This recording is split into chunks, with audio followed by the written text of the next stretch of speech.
Hey folks, this is Jake Davis with a wrestling recap for you today. And tonight I'm going to be talking about the horror show at Extreme Rules, WWE's July event for this year. It literally just wrapped up, and these are my very fresh take on the ordeal. The opening match was a tables match for the SmackDown Tag Team titles. The New Day defending against Cesaro and Shinsuke Nakamura. This was a hard-hitting, fast-paced match. I really enjoyed this match. I love a spot towards this latter half of the match where Shinsuke's on the apron. He gets knocked off the apron. Instead of falling through the table, kind of like lands on his feet and flips the table away from him. Just like beautiful timing right there. The finish comes where Kofi goes for Hurricane Rana on Cesaro, and it's blocked. A little bit of a double team, a little bit of success from Shinsuke, and Cesaro is able to powerbomb Kofi Kingston off the top rope to the outside through two tables to become the new SmackDown Tag Team Champions. This is Shinsuke's first tag title in the WWE, and I believe Cesaro's seventh. Yeah, it's quite a tag team effort. I like the title change here, mainly because, to me, I don't know, lately, the New Day don't really need to be tag team champions, you know what I mean? To me, it's almost like giving them the belts kind of justifies the title's existence more than just doing something with a title reign. But I'm happy. Surprise title change. I'm glad to see this title change. I hope they have a decent run. This could be a cool team. Up next was the SmackDown Women's title, with Bayley defending against Nikki Cross. Before the match, you have Alexa Bliss, Nikki Cross, Kairi Sane, and Asuka in the back, getting like this pep talk. You know, pep talk. I believe in my abilities. I believe I can win the championship. I had a Miss Men flashback watching that. I believe in my powers. I believe in the powers of my teammates. But, you know, I don't know how much I like this match. I'm a little bit too much Bayley and Sasha for one night, in my opinion. They didn't have to both be involved in both matches, but we'll get to that nonsense.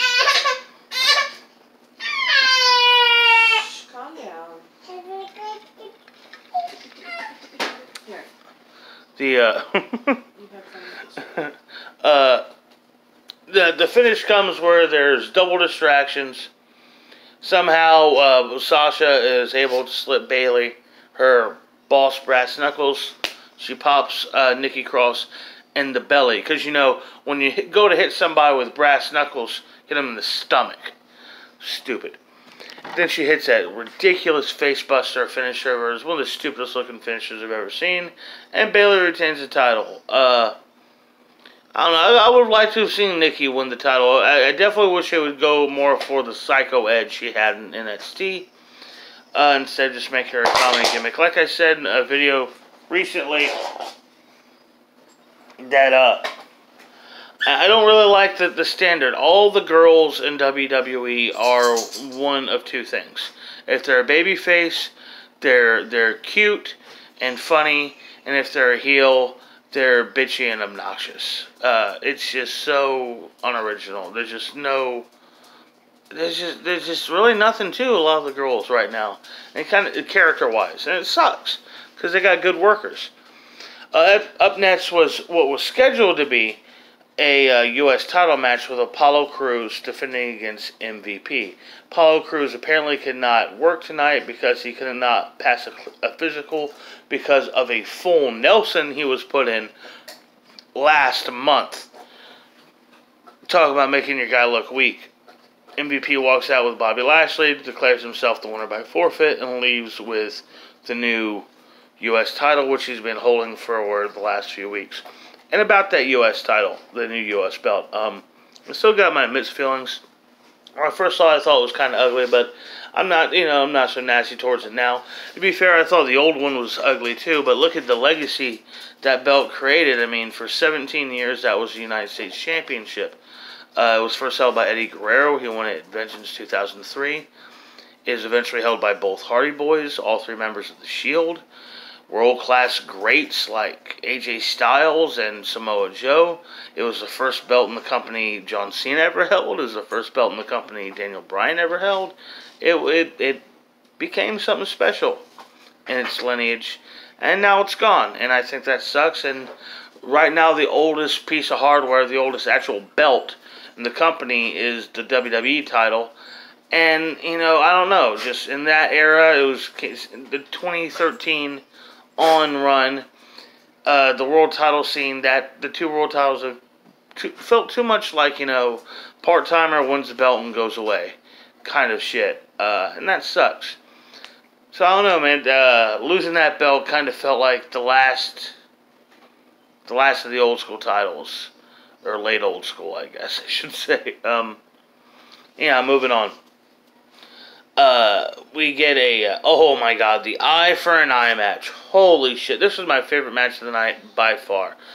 Rey Mysterio versus Seth Rollins, and the whole storyline, these guys have literally been trying to blind each other over the last 2 months. Lots of build to this. I'm surprised they had it for this match. They didn't book the match till like 2 weeks before the pay-per-view instead of putting off to SummerSlam. Which what I was expecting, but the eye for an eye, and all night they keep hyping first ever eye for an eye match, as if AEW didn't do the exact same thing 6 months ago. I mean, they didn't actually have the gimmick of you have to tear a guy's eye out, which is what happens here, kayfabe wise. I love this match. I love how Rey Mysterio comes to the ring looking with his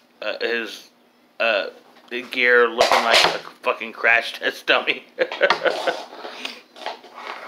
I mean, lots of great stuff. Right away, he goes for like an ice pick or a screwdriver. No, it was a pair of pliers. Ray does to try to tear out Seth's eye. This was a really entertaining, fast-paced match. These guys had good chemistry. And when it did get nasty, it got really nasty. Not one, but two sunset power bombs into the barricade from Ray Jr. onto Seth Rollins. Trying to blind each other back and forth. At one point, Rey Mysterio takes off his eye patch to reveal a obvious contact lens, but it's like just a solid white eye looking. It had to be like a throwback to Jake Roberts at WrestleMania 7, I think it was, when he was pretending to be blind, or the character was blind fighting Model Martel. And speaking of throwbacks, a great homage to Tully Blanchard and Magnum TA here, where Ray Jr. breaks a Singapore cane over his knee and takes a piece of bamboo wood and tries to just dig into Seth Rollins' eye with it. But yeah, that's what they do, man. Seth Rollins. And at one point in this match, Rey Mysterio hits a curb stomp on Rollins, which is great. I don't think I've ever seen anybody. I think that's the first time I've ever seen anybody hit Rollins with his own move. And that's, hell, 8 years into his run, that's a big deal.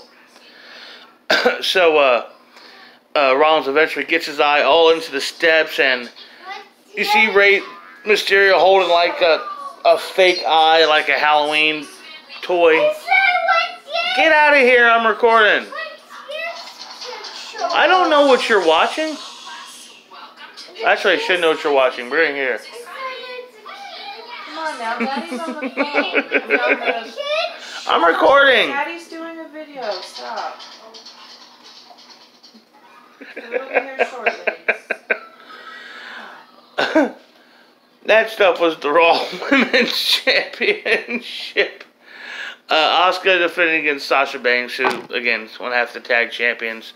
After Rey Mysterio gets his eye ripped out, and Seth Rollins wins that match and throws up after the match, and the crowd just kind of... He doesn't leave the ringside looking like he's won anything. Stop.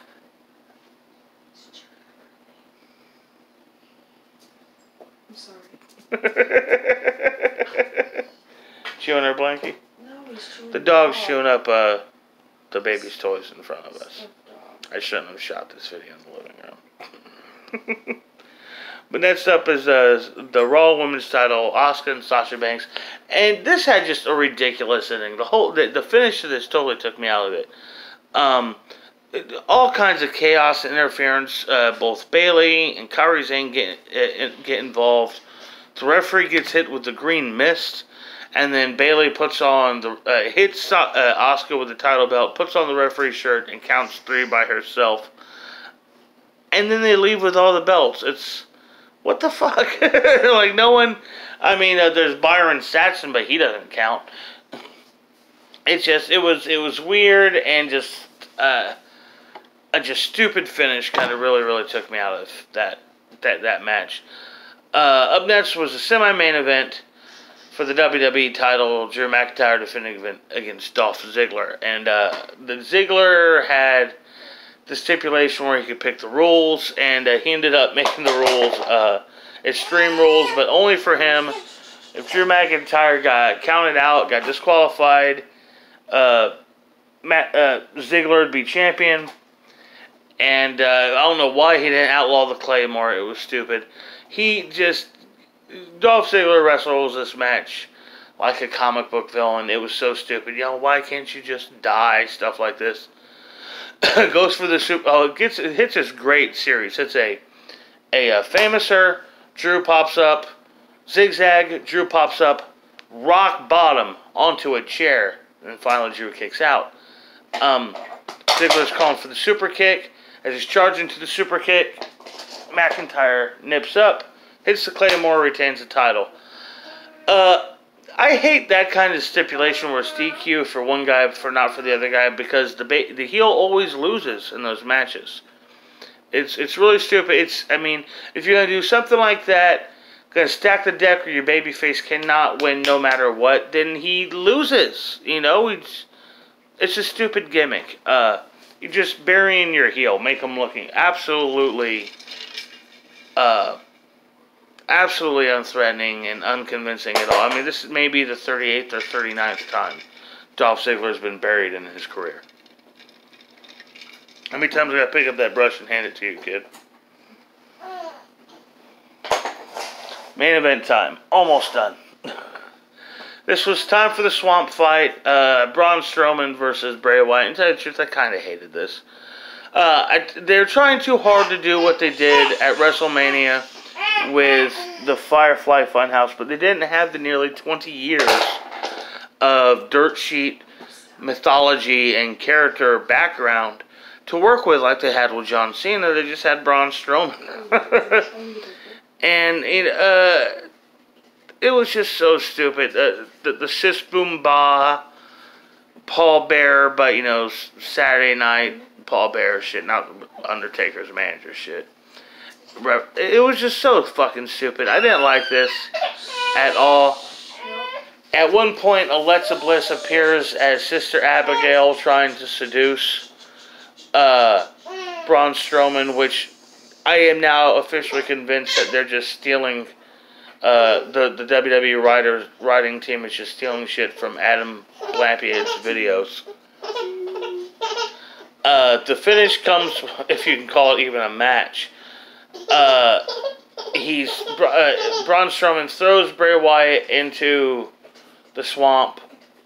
He says it's over. It's finally over. And the copyright pops up. Then Bray Wyatt pops up with a mandible claw, drags him into the swamp. Bray Wyatt pops up one more time and gets dragged back down. Then all the water turns red as the Fiend lifts his head above the swamp and the smoke and yells, "Let me in." And the show goes off like that. I don't know. I like the tag team title change. And I loved the eye for an eye craziness. But to me, there was too much Bayley and Banks. Too many silly endings. Twice in the night, a heel steals a belt and runs off, pretending they're still the champion. That's old school shit. I don't mind them doing that, but doing it twice in one night was kind of fucked up. And what happened to the bar fight? Did they even explain that? I didn't watch the fucking pre-show. Oops. Anyhow, I don't know. I think the horror show at Extreme Rules 2020 was kind of a stupid show. And they also announced tonight that just a few weeks ago, Just a few weeks ago, SummerSlam was still going to be in Boston, but now it's going to be at the Performance Center.